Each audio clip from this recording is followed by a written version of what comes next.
दोस्तों, कुंडली शक्ति के इस यात्रा का दूसरा पड़ाव है स्वाधिष्ठान चक्र।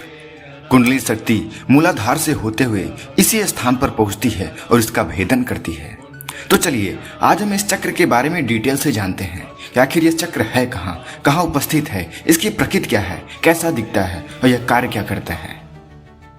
दोस्तों, जब कुंडली शक्ति इस चक्र पर पहुंचती है तब क्या होता है, तो आपके अंदर क्या बदलाव आता है, या यूं कहें कि जब आपका दूसरा चक्र स्वाधिष्ठान चक्र जागृत होता है तो आपके अंदर क्या बदलाव आते हैं, आज हम इसे इस वीडियो के माध्यम से जानने की कोशिश करेंगे।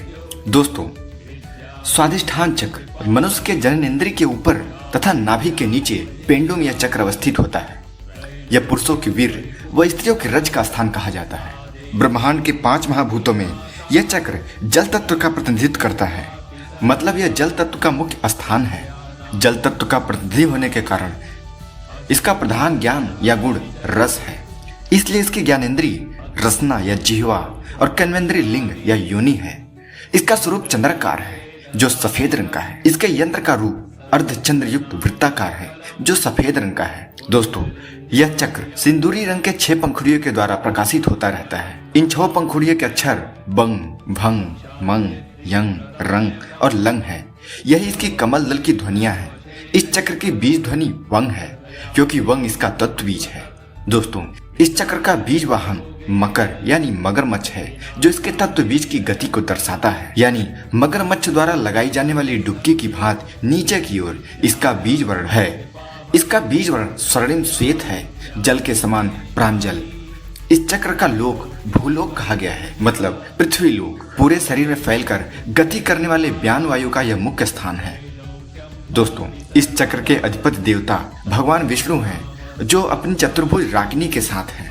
दोस्तों, स्वाधिष्ठान चक्र पर ध्यान लगाते समय जो मुद्रा प्रयुक्त की जाती है उसमें अंगूठे व अनामिका के सिरों को परस्पर दबाया जाता है। जिस प्रकार चैतन्यता का प्रभाव मूलाधार चक्र के माध्यम से उत्पन्न होता है, उसी प्रकार ध्यान द्वारा स्वाधिष्ठान चक्र का अतिक्रमण कर लेने से प्रसन्नता से चैतन्यता ओतप्रोत हो जाती है और ध्यान करने वाला व्यक्ति प्रसन्नता और प्रफुल्लित महसूस करने लगता है। दोस्तों, इस चक्र में जल तत्व की प्रधानता होने से कल्पना शक्ति का प्रभाव इस चक्र पर मुख्य रूप से है। इस चक्र के बिगड़ने पे जलोदर रोग हो जाते हैं। दोस्तों, इस चक्र में प्रभावित व्यक्ति घुटनों में सिर देकर 8 से 10 घंटे रात्रि में सोता है। माना जाता है कि 18 से 14 वर्ष तक की आयु में मनुष्य स्वाधिष्ठान चक्र के विशेष प्रभाव में रहता है। उलझन, कल्पना की उड़ान व कुटुंबियों व मित्रों से बनाए जाने वाले भौतिक संबंध इसी चक्र के प्रभाव में होते हैं। दोस्तों, इच्छाओं व कल्पनाओं के साथ बाह्य व आंतरिक जगत में तालमेल बिठाने के प्रयास में मानव के व्यक्तित्व का विकास होता है जो इसी चक्र के प्रभाव के क्षेत्र में आता है। दोस्तों, इस चक्र की साधना से बल, सामर्थ्य, विवेक, धैर्य तथा दृढ़ता व विश्वास बढ़ती जाती है। इसके तत्व बीज वंग की शुद्धता पूर्वक उच्चारण करने से मानव शरीर के निम्न भागों में अवरोध हटाकर वहां शक्ति को प्रभावित की जाती है। जब आपकी कल्पना शक्ति बढ़ती है तो इसका आप कला या अन्य क्षेत्रों पर विशेष उपयोग कर सकते हैं। यह एक महत्वपूर्ण चक्र है, जैसा कि नाम से भी स्पष्ट है, स्व का अधिष्ठान करने वाला यानी स्वाधिष्ठान। दोस्तों, प्रजनन, कल्पना, मनोरंजन, प्रसन्नता, डाह, ईर्ष्या, दया शून्यता, द्वेष, उद्विग्नता, बेचैनी आदि गुण व अवगुण इसी चक्र से प्रभावित होते हैं। जल तत्व व चंद्रमा से संबंधित होने के कारण भावुकता, चंचलता, ये सभी विशिष्ट गुण इसी चक्र के प्रभाव में आते हैं। दोस्तों, इस चक्र की गति को दर्शाने के लिए वाहन के रूप में मगरमच्छ का प्रयोग किया गया है। मकर को डुबकी मारकर नीचे जाने के स्वभाव से न केवल बीज गति का संकेत मिलता है, बल्कि मकर की चालाकी, उसका तैरना, उसकी प्रबल काम शक्ति और उसकी व्यवहारिकता जो जल और थल दोनों में रहने से सिद्ध होती है। मगरमच्छ के आंसू बहाना इस मुहावरे से मकर की चालाकी तथा व्यवहारिकता के गुण को सिद्ध करता है।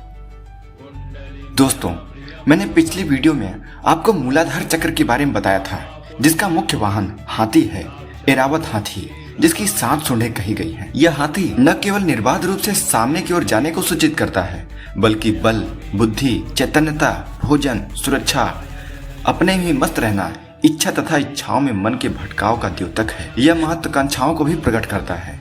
अंकुश द्वारा हाथी को वश में करने के समान इच्छाओं के बलवान हाथी को बुद्धि के अंकुश द्वारा वश में करने की प्रेरणा देते हैं। दोस्तों, कुंडली शक्ति जागृत होने के बाद सबसे पहले वह मूलाधार का भेदन करती है, उसके बाद स्वाधिष्ठान का भेदन करती है। इन दोनों का भेदन करने के बाद आपके अंदर एक असीम शक्ति उत्पन्न होने लगती है। आपको यह महसूस होने लगता है कि आपके अंदर एक नई ऊर्जा उत्पन्न हो गई है। दोस्तों, इन दोनों चक्रों के बाद आपकी कुंडली शक्ति जिस चक्र पर पहुंचती है उसका नाम है मणिपुर चक्र। दोस्तों, मणिपुर चक्र के बारे में हम अगले वीडियो में डिटेल से जानेंगे। अगर आपको स्वाधिष्ठान चक्र के बारे में यह जानकारी पसंद आई हो तो इस वीडियो को लाइक कीजिए और हमारे चैनल को सब्सक्राइब जरूर कीजिए। तब तक मिलते हैं अगले वीडियो में। धन्यवाद।